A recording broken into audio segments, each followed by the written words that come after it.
Okay, episode 4. Are you ready?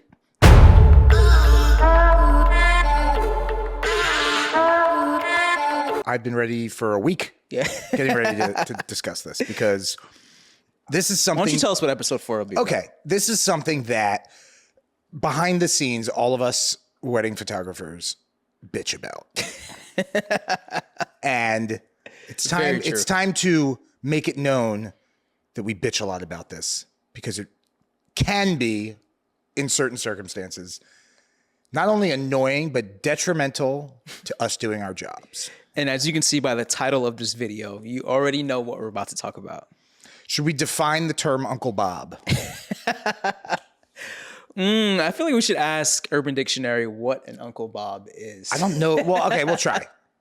Uncle Bob always was a term that you would use for someone at the wedding who shows up with their giant DSLR camera. Wait. Or mirrorless camera. So it could be someone, not just like...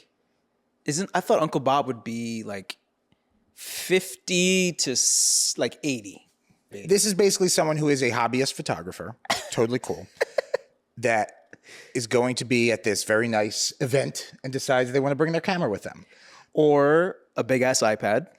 So I think that's different. If we're getting into this, an Uncle Bob to me was always defined as someone who generally will show up to a wedding with nicer gear than I have as a guest. Oh, interesting. And they are shooting with the big lens and usually standing up to do it. Okay. And, you know, I feel like there's another sect of people now with the phones and the iPads that is a different category. I wouldn't call them Uncle Bob, but I would definitely call them annoying.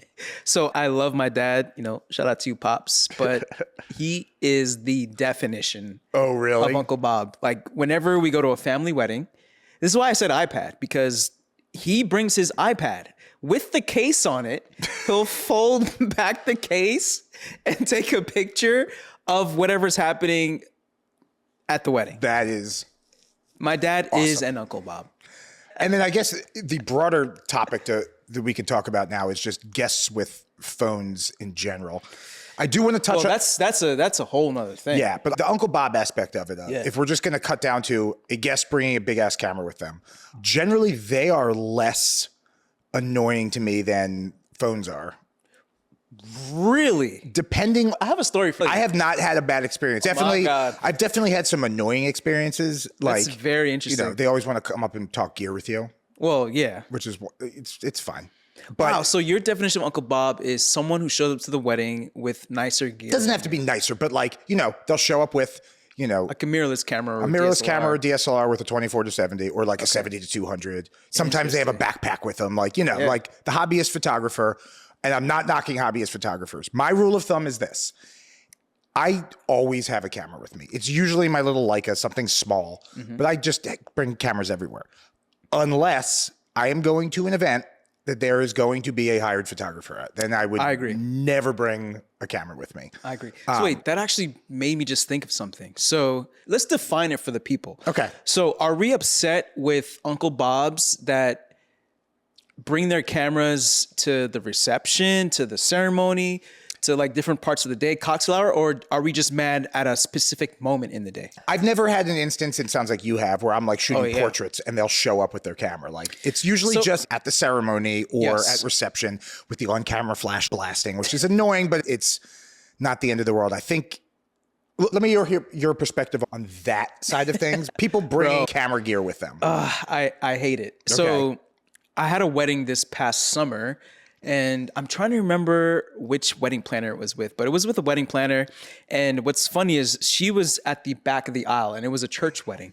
I love ethnic weddings, but it seems with a lot of ethnic weddings, I shot my first Nigerian wedding this year. especially African weddings, they love to take pictures. So they do not care if they get in your way.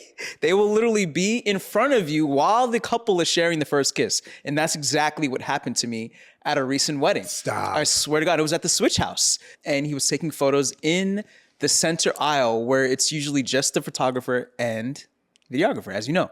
They were getting ready to share their first kiss. And he literally came right next to me as I'm taking the shot for the first kiss. And I just I could feel him like in my skin. And I'm like, wait, what, bro? Watch out. He then attempted to follow us as they're exiting from the top of the ceremony, and I almost ran into him like as I was backing up because I didn't full ass iPad. Yeah, full ass iPad. He was literally right behind me, and I'm backing up. I almost fell. The wedding planner had to come and basically just snatch him out of the way to make sure that I didn't run him over. The time I see it the most, and I'm sure you do, is brides coming down the aisle and people are on the side of the aisle with their phones, and sometimes they're just sort of in their seat, but other times they'll like lean in. They're like, oh, no one will notice if I do this real quick. I have legitimately missed like a super cute shot of a ring bearer coming. Yeah. And it's like the picture before it is him about to make this funny face. The picture after it, he just made the funny face. And the picture of him making the funny face, Great Aunt Sally's iPhone is directly in front of him. Sally. And this is not how I recommend approaching this, but this is what I did. I just put all 3 of those photos in their gallery, including the one with the phone in the way.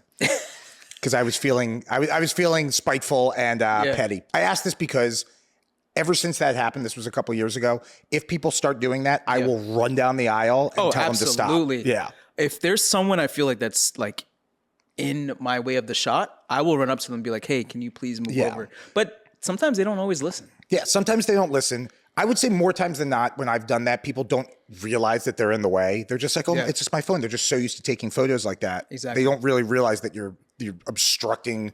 Because when you're standing in front of the aisle at a church or any kind of ceremony, you have very little wiggle room, especially the way Magda and I shoot, in the sense that I'll be at the front of the aisle watching the bride come down. But we always like to get the shot of the bride from behind, like a wide shot. So what I'll do is like, while the bride's walking down the aisle, I'll sort of scoot to the side so Magda can get a clean shot. Absolutely. And then when I see the bride about halfway down, then I'll pop my head over. So when I have to move because someone's phone is in the way, and also like I feel like it's so disrespectful when a bride and groom specifically ask and say unplugged ceremony. And there's all these people that are like, oh, well, I'm just taking one picture. That must not apply to me. It applies to you. They're literally talking about you. If you're the person who likes to take pictures, they probably made that sign just for you. And I will say, though, I feel as if over this past year, all the so-called unplugged weddings, a lot of people have actually abode by that rule, you know, which is great to see. But one thing I do love, and this is 100% not sponsored by Adobe, but hopefully they do one day. I do love how Adobe has now included generative AI. Yeah. So even if we have phones in our ceremony photos, the important shots, you know, we can swap them out of people's hands. Yeah, they've been put an apple or put a pineapple, you know, or just get rid of them. Or we could just get rid of them. Exactly. You know, here's another topic I wanted to hit when it comes to sort of phones at wedding, when we're talking about sort of what we do to alleviate that. I feel like the generation before ours, like a lot of parents, never had access to having a camera with them. They're just so used to documenting every moment with their phones. And my new thing now is if I see, and this is sort of the classic example, if I see a father-daughter dance and the mom is taking video of the whole thing, like watching it through her phone, I will walk up to her and say, usually in nicer words, put the phone down, someone else will get this, watch this, be present. And every single time I've done that, they've just sort of had this moment of, oh, I didn't even realize I was doing that. So I will always say something now because I like to get a picture of people watching the first dance. And it's like, it's just this all the time. So speaking of receptions, what is your thoughts? Because I've seen this trend now, because we're talking about Uncle Bob's, DJs that bring professional cameras with them to weddings and photograph the reception right along you. I have a DJ that does a full video package. Really? And I don't know if it's something that they tell the couple about or not. No, because the couple doesn't get those photos. It's for their own promotion. Do you have something in your contract that says we don't allow outside photography? So we have something in our contract that if it were to get to a point that I got annoyed, I could go up and say something about it. I think it sort of depends on, because I generally will do a little deep diving on other vendors that I haven't worked with, Instagrams, just to see that. And if you go onto a DJ's page and you see a bunch of like, I don't want to call them mediocre photos, but photos that are clearly not a professional, on their page, I'm like, this guy's bringing a camera. He's bringing someone with him with a camera. 100%. And it just sort of depends what those photos are going to be used for and how they're being tagged. Like, if you are going to tag them for your business and show yourself DJing, I'm just using DJs as an example. I've seen bands. Hey, we love you DJs, but you know. And show yourself DJing, like, this is the kind of party that you can bring to an event and blah, blah, blah. Like, I'm totally cool with that. If you are tagging the couple and making it seem like you were hired to do something you weren't hired to do. If you're making it seem like you shot this wedding, then I get annoyed. Because there could be an instance where, you know, because I personally believe you and I are great photographers, but let's say a couple hires a photographer that is more on the budget side that maybe isn't that good, but the DJ's photos turn out to be amazing. Right. Way better than the actual photographer. That can cause a lot of issues. I think it brings up a good point of, when we're talking about phones and stuff, and now we're talking about other vendors using that kind of stuff. I think that it's sort of twofold because we need social media and content to promote ourselves now. It's just sort of how it works now.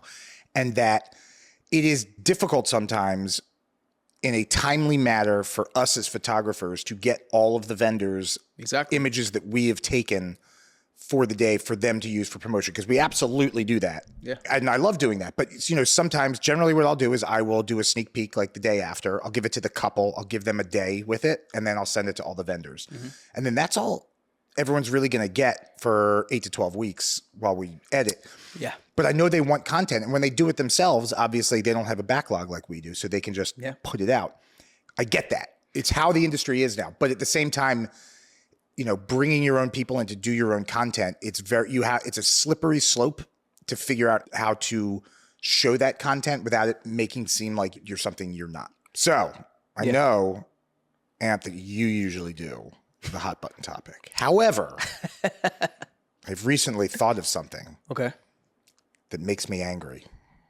Just thinking about it. Okay. By the way, how did you drink that Jameson so fast? The magic of editing. That's why I'm angry. I drank all the Jameson. No. All right. Are you ready? Because I'm going to rant on this. I might be asking him this, but it's going to be. Okay. Vendor meals. Why is this so hard for people? That's a good question. People, and by people, I mean venues. We won't name them specifically. I don't know. If I get going, I might. Another Jameson, you might. Yes. Okay. So here's the deal. Okay. In our contract. It is, we're supposed to be provided a hot meal. Okay. I know I've talked to photographers. They're like, yeah, we just didn't get fed.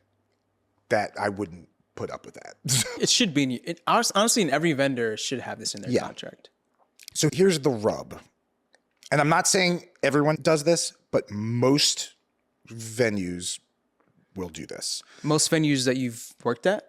Yes. Okay. Not all. Some of them, and I will tell you how they do it right. The typical way of us getting fed is they will plate and put out food for every single guest. And then once they're done doing that, and I get this, they want to make sure they have enough, because if they're short on meals, it's easier to tell one of us we don't get a meal. And I have a huge gripe about that. Bullshit. Because they should feed us first. So I'm getting there. So the problem here is this, is that they feed everyone and they go, okay, guys, your food's ready. Now, great.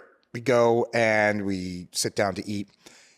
What normally happens right after people, the second people are starting to get done dinner, so they don't roam around, what do? The second that people get served dinner, the speech, the toast, the dance.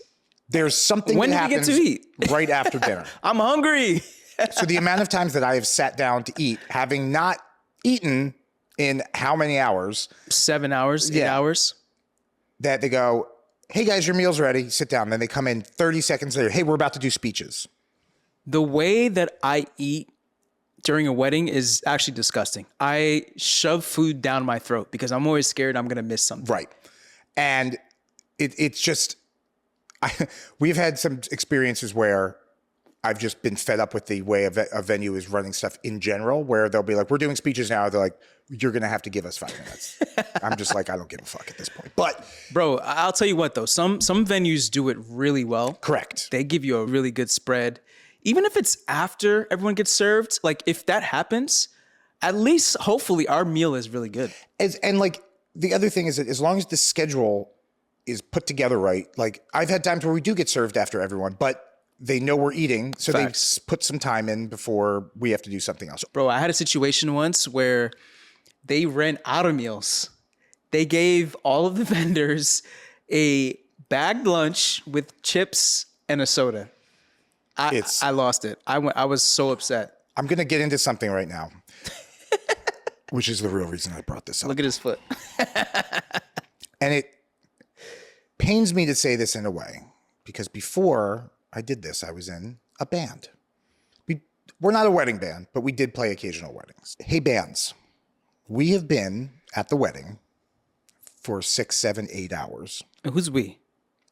Photographers, videographers, the other people that generally are getting fed. Most likely, you guys got there 2 hours before a meal was served, loaded in, which is not an easy task. And set up, sound checked. And then a lot of the times, the band members aren't the ones setting up and sound checking. They just get to show up.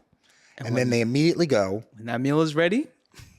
And there have been times where we have gone to eat our meal and the band has eaten all of the food. And not only that, they've eaten all the steak, they've eaten the salmon, and they leave us what? Nothing. Nothing. They'll leave us the chicken and vegetables. They have been there. Hey, we love bands, by the way. I don't love bands right now. I don't love bands right now. There's no hate. Stop eating our food. Stop eating our food. Or the other one, which is annoying, is if there's like a big band, like 11, 12, 13 pieces, they'll just do like a buffet of like leftover cocktail hour food and stuff. Facts. That is the worst, bro, because it's not even hot. It's cold. Listen, hey, everyone gets one vendor meal. I'm gonna start packing my own lunch. I don't care if you're a sound guy, a drummer, a guitar player, a photographer, a videographer. You get one vendor meal. I'll tell you what. That's why I love working with my girl Megan, because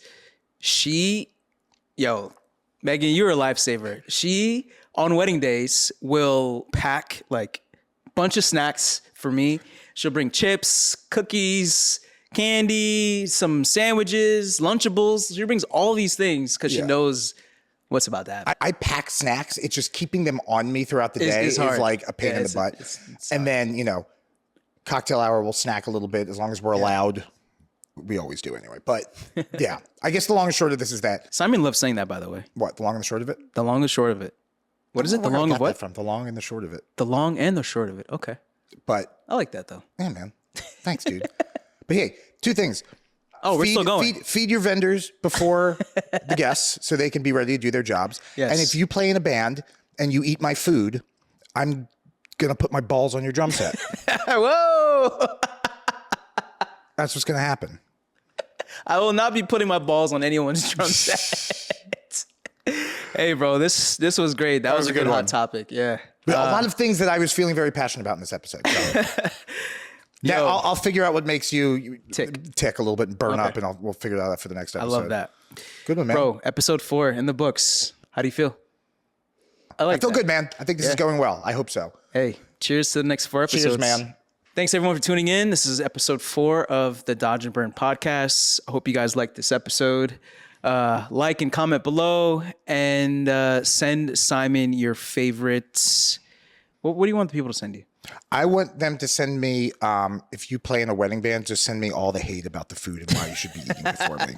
Because I want to hear it. All right, guys. Peace.